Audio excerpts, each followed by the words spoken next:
Hello guys, आप लोगों का स्वागत है आपके अपने यूट्यूब चैनल टॉप परसेंट पर। बहुत बड़ी वैकेंसी आई है उन बच्चों के लिए जिन बच्चों की इंग्लिश सब्जेक्ट जो होती है काफ़ी कमज़ोर होती है और फिर भी वो बैंक में जॉब करने का सपना पाले होते हैं, क्योंकि ये इकलौती ऐसी वैकेंसी है जिसमें आप या तो पेपर इंग्लिश में ले सकते हो या आप हिंदी में ले सकते हो। तो ये बहुत ज़रूरी वैकेंसी है और बहुत ज़्यादा वैकेंसी भी है आपके लिए।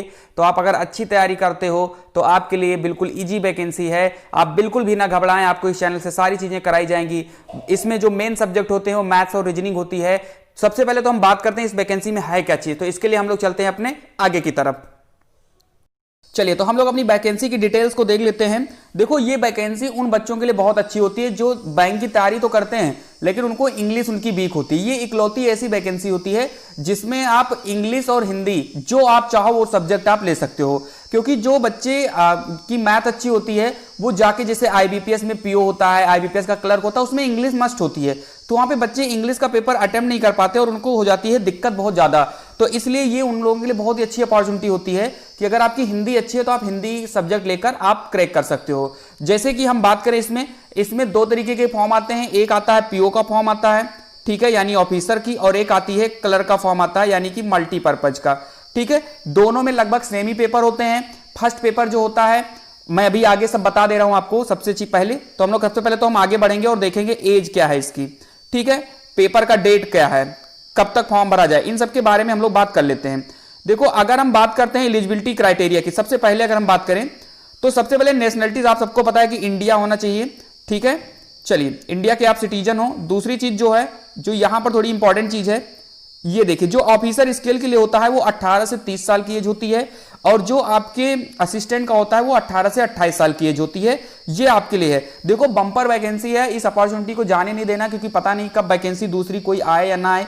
ये उन बच्चों के लिए इंपॉर्टेंट है जिनकी मैथ थोड़ी सी जो आपकी इंग्लिश होती है वो वीक होती है। इंग्लिश की वजह से उनका बैंक में जॉब करने का सपना रह जाता है, तो उनके लिए गोल्डन अपॉर्चुनिटी है। हम बात करें तो एज हमने बता दिया, जो पीओ का होता है वो 18 से 30 साल होता है और जो असिस्टेंट या मल्टीपर्पज या क्लर्क कह लो, इनके लिए 18 से 28 साल की एज होती है। ठीक है, ये चीज आपको याद रखना है। ठीक है, बाकी ये सारी चीजें आपको डिटेल में पढ़ना होगा तो मैं डिस्क्रिप्शन में इसका लिंक दे दूंगा, आप जाके वहां से इसको डाउनलोड कर सकते हो। ठीक है, चलिए हम लोग इसमें थोड़ा सा आगे बढ़ते हैं और आगे हम लोग को क्या देखना है। चलिए, इसमें जो एक सबसे ज्यादा इंपॉर्टेंट पार्ट पड़ता है वो होता है एग्जामिनेशन फीस कितनी है इसकी, या फॉर्म भरने की फीस कितनी है। तो आप यहां पर देख सकते हो कि जो SC ST PWBD जो कैंडिडेट होते हैं उनकी 175 रुपए है चालान पड़ेगा और 850 पड़ेगा जो और अदर है यानी जनरल वालों का पड़ेगा। ऑफिस असिस्टेंट की बात करें तो इनका भी 175 पड़ता है, सेम वही है, फीस 850 हो जाएगा। यहां तक क्लियर है। ये चीज आपकी दो हो गई। फीस कितनी है जनरल वालों के लिए 850, और जो आपके पढ़ते हैं SC ST इन सबका होता है 175। हाँ, ओबीसी का भी आपका 850 रुपए ही पड़ेगा। चलिए हम लोग आगे बढ़ते हैं। इसमें थोड़ा सा एक जो और इंपॉर्टेंट चीज है, इसका पेपर कैसे होता है। तो इसका पेपर दो पेपर इसके होते हैं। किसके? अगर हम पहले क्लर्क की बात करें, अगर क्लर्क की हम बात करते हैं पेपर में, तो उसमें दो पेपर होगा। पहला पेपर जो होता है वो 45 मिनट का पेपर होता है और इसमें क्या होता है कि 40 क्वेश्चंस मैथ के आते हैं और 40 क्वेश्चंस आती है रीजनिंग के आते हैं पहले पेपर में। ये केवल 45 मिनट का होगा, यानी 45 मिनट में आपको 80 क्वेश्चन अटेम्प्ट करने होते हैं। यानी इस पेपर में जिनकी रीजनिंग और मैथ बहुत ही स्ट्रांग है या बहुत ही फास्ट वो कैलकुलेट कर लेते हैं, उन्हीं का ये पेपर निकलने की संभावना ज्यादा होती है। ठीक है, फिर बात करते हैं इसका दूसरा पेपर होता है। जो दूसरा पेपर होगा उसके बारे में हम आगे बताते हैं। ऑफिसर स्केल में जो फर्स्ट होता है यानी पीओ का जो फॉर्म होता है, इसमें भी दो पेपर, मतलब दो ही पेपर, इसमें 3 पेपर होते हैं। पहले आपको मिलेगा पहला पेपर ऑफिसर स्केल फर्स्ट में आपका प्री होता है, फिर मेंस होता है और उसके बाद में इसमें इंटरव्यू भी होता है। लेकिन जो आपका ऑफिस असिस्टेंट या मल्टीपर्पज क्लर्क का होता है उसमें इंटरव्यू नहीं होता है। उसमें आप पहला पेपर क्रैक करिए जिसमें सिर्फ 2 सब्जेक्ट होते हैं और उसके बाद में आप दूसरा पेपर करिए। ठीक है, उसके बाद में अगर आपके दोनों पेपर निकल जाते हैं तो आप एक अच्छी जॉब पा सकते हो। लेकिन आपको पीओ में क्या करना है, इसमें आपको पहला पेपर फिर दूसरा पेपर उसके बाद में आपको इंटरव्यू से जाना होगा। देखो, इसमें एक काम और करना है। लोग क्या करते हैं, वैकेंसी ज्यादा देखे तो किसी दूसरे स्टेट से भी वो फॉर्म डाल देते हैं। ये गलती मत करना। आप वहीं पर फॉर्म डालना जहां पर आपकी लैंग्वेज हो। जैसे आप हिंदी वाले प्रदेश में रहते हो तो आप हिंदी वाले जगह पर डालना। रीजन क्या होता है, क्योंकि आपका जब पूरा प्रोसेस खत्म हो जाएगा तो वहां पर लैंग्वेज टेस्ट भी होता है। आपने मान लो पंजाब में डाल दिया, वहां पर पंजाबी बोली जाती है। आप हिंदी वाले प्रदेश से हो, मान लो आप उत्तर प्रदेश से हो, तो आप पंजाबी का टेस्ट थोड़ी ना दे पाओगे, तो आपको पास होकर भी आपका कोई फायदा नहीं बनेगा। इसलिए आप कोशिश करें कि आप हिंदी वाले प्रदेश में आप डालिए जहां पर हिंदी वाले हों। अगर आप, सबसे तो अच्छा है कि आप अपने ही स्टेट में डालें, ज्यादा अच्छा है।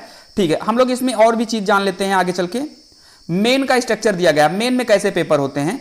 तो आप देखो, मेन में आपका जो होता है रीजनिंग होता है, ये सब में होता है ऑफिसर, पीओ के लिए भी सेम है और क्लर्क के लिए भी सेम है। रीजनिंग होगा, कंप्यूटर नॉलेज होगा, 40 क्वेश्चन के सारे हैं। उसके बाद में आपका जनरल अवेयरनेस हो जाएगा 40 का, इंग्लिश लैंग्वेज, हिंदी लैंग्वेज। देखो इसमें यहां पर ये जो इंपॉर्टेंट चीज है, इंग्लिश लैंग्वेज और हिंदी लैंग्वेज, इसमें क्या होता है कि अगर देखो दोनों सब्जेक्ट आपके पेपर में मिलेंगे, लेकिन अगर आप इंग्लिश पेपर देना चाहते हो तो आप इंग्लिश सब्जेक्ट दीजिए। और अगर आप, ये लैंग्वेज की बात नहीं हो रही है, ये हो रही है कि इंग्लिश सब्जेक्ट आता है आपको और एक हिंदी सब्जेक्ट आता है। तो अगर आपकी इंग्लिश अच्छी है तो आप इंग्लिश करिए, अगर आपकी हिंदी अच्छी है तो आप हिंदी करिए। ठीक है, और बाकी अदर एग्जामों में क्या होता है, जैसे आपके बैंक एग्जाम में, उसमें इंग्लिश कंपलसरी होती है, वहां पर ऑप्शन नहीं होता है, वहां पर आपको इंग्लिश करना है, चाहे आपको आ रहा है या नहीं आ रहा है। ठीक है, तो यहां पर आप हिंदी कर सकते हो। तो 200 क्वेश्चन होते हैं और टाइम कितना होता है, 2 घंटे होता है। ऐसे ही आपके ऑफिसर इसमें भी होता है, ऑफिसर स्केल फर्स्ट में भी, यहां भी 2 घंटे का समय होता है और यहां पर भी 200 क्वेश्चन होते हैं। ठीक है, इसमें रीजनिंग और मैथ वालों के लिए मैंने क्यों कहा कि ये जॉब उन्हीं के लिए, रीजन क्या है, देखो अगर आप, तो क्वेश्चन तो 40 आते हैं लेकिन मार्क्स इसके 50 हो जाते हैं। समझ में आई बात, यहां पर मैथ में भी 40 क्वेश्चन है और 50 मार्क्स हैं। यहां तक क्लियर है। तो आपके लिए ये समझ लीजिए बहुत ही बेस्ट जॉब है। ठीक है, तो आप इसको अच्छे से देख लीजिए। अब हम लोग इसमें आगे बात करते हैं। सबसे इंपॉर्टेंट चीज होती है आपकी डेट, कब से क्या चीज प्रोसेस स्टार्ट होगा। तो आपको बता दिया जाए तो जो ऑनलाइन रजिस्ट्रेशन स्टार्ट होगा इसका, वो 1 जुलाई से लेकर 21 जुलाई के बीच में होता है। आप सबको पता है, जो बच्चे बैंक की तैयारी करते हैं उनको पता है कि जो आईबीपीएस होता है ये बिल्कुल जो अपनी शेड्यूल जारी करता है बिल्कुल उसी के अकॉर्डिंग होता है। हाँ, टेंटेटिव इन्होंने क्यों लिखा, क्योंकि आपको पता है कि कोविड-19 का इस समय चल रहा है, सारे पेपर जो है वो डिले हो रहे हैं, ये है वो है। हालांकि इनका जो पेपर है वो अक्टूबर नवंबर में होगा, इनका टेंटेटिव डेट है, तब तक हो सकता है स्थिति कुछ सामान्य हो जाए। ठीक है, तो बाकी जो आपके फॉर्म भरने की डेट है वो 1 जुलाई से 21 जुलाई के बीच में है।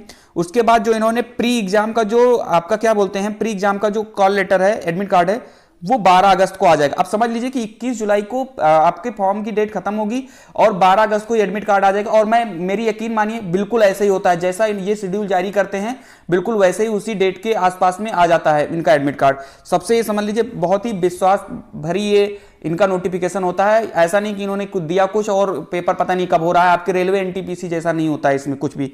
चलिए फिर बात करते हैं इसमें जो ये ट्रेनिंग क्या है। ठीक है, ट्रेनिंग जो बच्चे नहीं देते हैं वो ट्रेनिंग के लिए होता है। बाकी जो आपके एग्जामिनेशन का होता है वो अगस्त 2020 में कभी भी आ सकता है, किसी भी डेट को। ठीक है, जो बच्चे बैंकिंग तैयारी करते हैं उनको पता है कि ट्रेनिंग का भी आता है, जिससे जो बच्चे पेपर ऊपर देने के लिए सही नहीं होते हैं, वो अपने आप को मतलब डरते हैं कि कंप्यूटर के सामने देना होगा, उनके लिए ट्रेनिंग फॉर्म होता है। बाकी जो लोग ट्रेनिंग नहीं लेते हैं उनके लिए अगस्त में आएगा। और जो ऑनलाइन एग्जामिनेशन है प्री का, वो सितंबर से अक्टूबर में होगा। हालांकि ये डेट दे देते थे, हर बार इनमें डेट आता था, इसके पहले जब भी कभी भी नोटिफिकेशन आया, लेकिन अब की बार इन्होंने डेट नहीं दिया है। उसका रीजन क्या है आप सबको पता है कि डेट आगे पीछे हो सकती है, इसलिए इन्होंने एग्जैक्ट डेट नहीं दिया है। बात करते हैं ऑनलाइन के मेन एग्जाम की। ठीक है, जो क्या है आपका जो एडमिट कार्ड आता है वो आएगा अक्टूबर नवंबर में। ठीक है, प्री वाला मैंने बता ही दिया है, अगस्त में आएगा, और मेन का आएगा अक्टूबर या नवंबर में। मेन का जो एग्जाम होता है वो भी अक्टूबर और नवंबर से ही शुरू हो जाएगा। तो ये थी आपकी इंपॉर्टेंट जानकारी। अब अगर हम बात करें, फीस मैंने बता ही दिया है, 850 रुपए जनरल के लिए है और 175 रुपए है जो SC ST और PWBD के लोग हैं। ठीक है, ये चीज आपकी इंपॉर्टेंट। अच्छा, और किसी को अगर बिल्कुल विस्तार से जानना है तो आप साइट डाल सकते हो ibps.in। ठीक है, वो आपको क्लियर हो जाएगा वहां पर। अगर आप वहां नहीं जा सकते तो आपको डिस्क्रिप्शन बॉक्स में लिंक मिल जाएगी। जिन बच्चों की मैथ्स वीक है, रीजनिंग वीक है, उन्हें लगता है कि सर मैं ये कैसे करूंगा, बिल्कुल परेशान ना होइए। आपकी 2 जुलाई से, ठीक है, 2 जुलाई से मैथ्स और रीजनिंग की बेसिक से क्लास इस चैनल पर चलेगी। उसके लिए आपको करना है सिर्फ एक काम, इस चैनल को आपको सिर्फ और सिर्फ सब्सक्राइब करना है। यकीन मानिए एकदम धुआं धुआं करके आओगे आपके एग्जाम में। चलिए, तो मिलते हैं हम लोग अगले क्लास में, तब तक के लिए मस्त रहिए, खुश रहिए।